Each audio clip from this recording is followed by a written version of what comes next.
So students, today we are going to see the new phylum, and the phylum is phylum Annelida. It is also called the segmented worms. ये Annelida जो phylum है इसमें segmented worms करके भी बोला जाता है इसे. अगर आप इस पिक्चर में देखो, so these are the various type of examples of Annelida.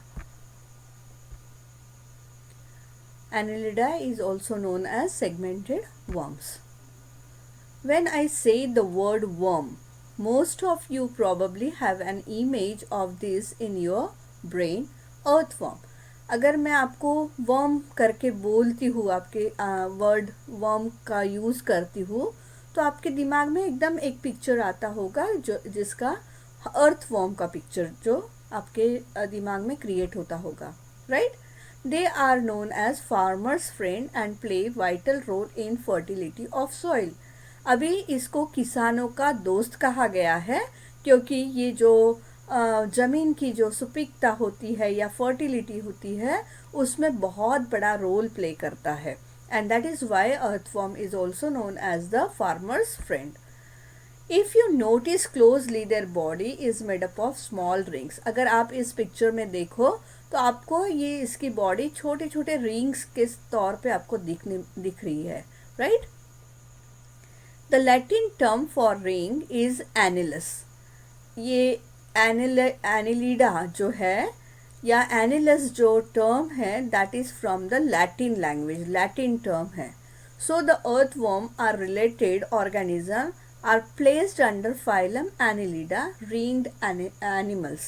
तो ये जो लैटिन वर्ड जिसका एनिलस करके है उसका मीनिंग होता है रिंग. और ये जब अर्थवर्म के बॉडी पे अगर हम देखते हैं तो रिंग टाइप स्ट्रक्चर दिखता है और इसी वजह से इस अर्थवर्म को फाइलम एनिलिडा में डाला गया है. Scientifically These rings are called segments. अगर हम कॉमन लैंग्वेज में जब हम बोलते हैं तो रिंग बोला जाता है, बट अगर हम साइंटिफिक लैंग्वेज अगर यूज़ करें तो उसी रिंग को सेगमेंट्स भी बोला जाता है. So that's why they are called segmented worms. Phylum Annelida includes segmented worms like earthworm, leeches, Nereis. These are the common examples of phylum Annelida. These are leeches. It is used to cure some particular diseases. Annelids have general body characters which include, अभी हम Annelida phylum के जो animals है उसके कुछ body characters हम देखने जा रहे हैं, जिसमें सबसे पहले हम देखते हैं कि इन एनिमल्स का बॉडी जो रहता है वो बायलैटरल सिमेट्रिकल होता है. तो अगर हम इसके दो इक्वल हाफ्स में अगर बॉडी को कट करना चाहे so we can do because it is bilaterally symmetrical body. It is having triploblastic layers. Okay, इसकी जो लेयर्स होती है या जर्म लेयर्स हम जिसको बोलते हैं वो कैसी है, 3 लेयर्स की होती है. तो जिसमें एक्टोडर्म, एंडोडर्म और मेसोडर्म होता है. तो that is why they are called triploblastic animal. The body cavity is a true coelom, hence they are सिलोमेड.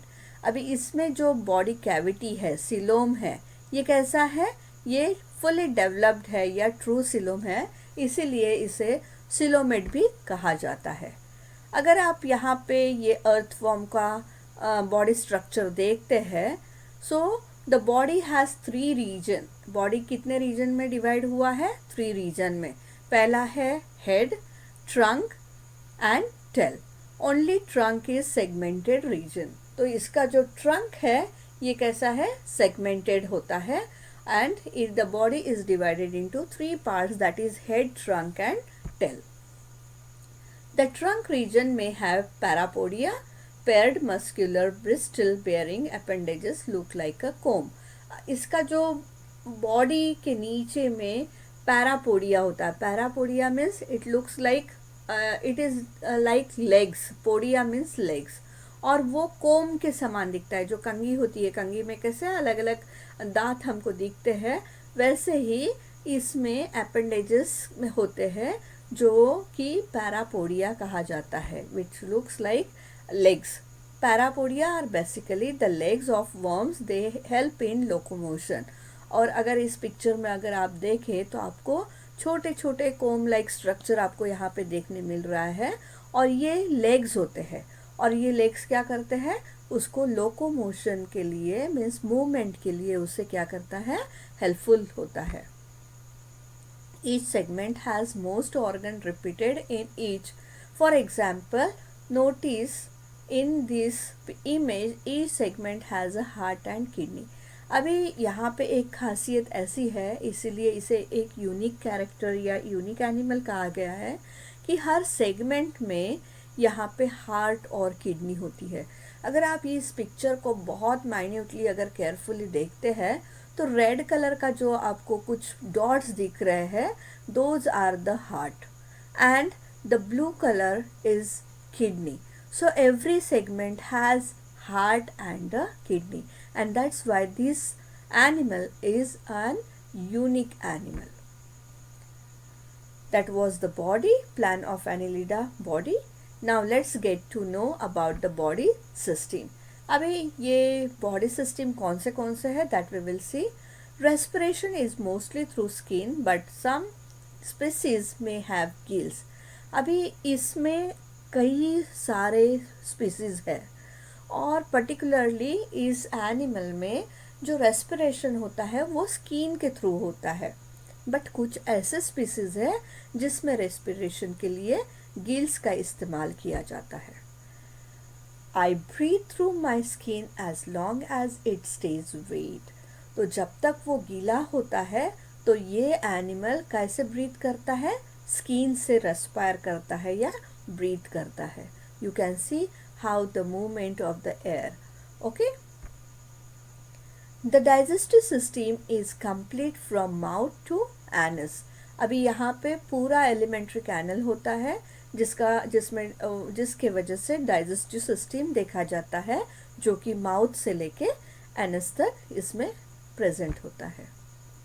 They have blood and blood vessels, hence a close circulatory system. और इसमें blood होने की वजह से blood vessels है, और blood vessels होने की वजह से इसमें सर्कुलेटरी सिस्टम है, और ये सर्कुलेटरी सिस्टम की वजह से ही हमें ब्लड एंड ब्लड वेसल्स इसमें देखने मिलता है. So it has circulatory system, it has respiratory system. Let's see. Duck called nephridia repeated in each segment like the heart and kidney helps in excretion. अभी जैसे हमने इसके पहले देखा था कि इसके हर एक सेगमेंट में हार्ट और किडनी रहता है, same way every duct called nephridia repeated in each segment. हर सेगमेंट में nephridia which is use for the excretion. जो भी बॉडी में जो वेस्ट मटेरियल होता है उसको बाहर निकलने के लिए जो नेफ्रिडिया होता है वो बहुत यूज़फुल होता है, and that is why they have the excretory system. Nervous system भी है.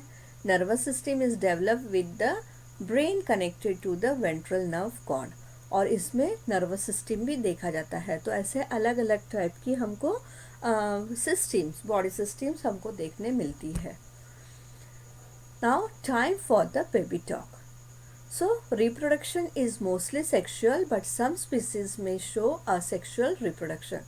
अभी इसमें जो reproduction है, बेबी का फॉर्मेशन जो होता है, तो वो कैसे होता है, सेक्सुअल रिप्रोडक्टिव ऑर्गन से होता है, बट कुछ स्पीसीज में असेक्सुअल रिप्रोडक्शन भी होता है. लाइक असेक्सुअल रिप्रोडक्शन में ऑकर बाय बडिंग और फीजन. तो बडिंग या फीजन के से सेक्सुअल रिप्रोडक्शन इसमें हमको देखने मिलता है. In sexual reproduction sometime there is separate male and separate female. तो सेक्सुअल रिप्रोडक्शन में यहाँ पे यूनिसेक्सुअल भी हमको ऑर्गेनिज्म देखने मिलते हैं, जिसमें मेल रिप्रोडक्टिव सिस्टम अलग है और फीमेल अलग है. Sometimes both male and female organs are in the same organism termed as hermaphrodite. हमने इसके पहले के भी कुछ फाइलम्स में देखा है कि hermaphrodite यानी क्या. तो hermaphrodite यानी एक ही ऑर्गेनिज्म में दोनों male and female reproductive organs देखने मिलते हैं. ऐसे टाइप के ऑर्गेनिज्म को hermaphrodite कहा जाता है. So let's have a quick revision. Annelida includes segmented worms. Animals of this phylum are bilaterally symmetrical and triploblastic. They have true body cavity known as coelom. Only trunk region is segmented. The body of the Annelida are long and cylindrical. The excretory, locomotory and the respiratory organs are repeated in each segment. तो जैसे हमने इसके पहले देखा था कि excretory organ का जो नेफ्रिडिया होता है, रेस्पिरेटरी ऑर्गन्स एंड जो हार्ट है सर्कुलेटरी सिस्टम का, ये हमको हर एक सेगमेंट में देखने मिलता है. So that's for today. Hope you have understood. Thank you and have a great day. Bye.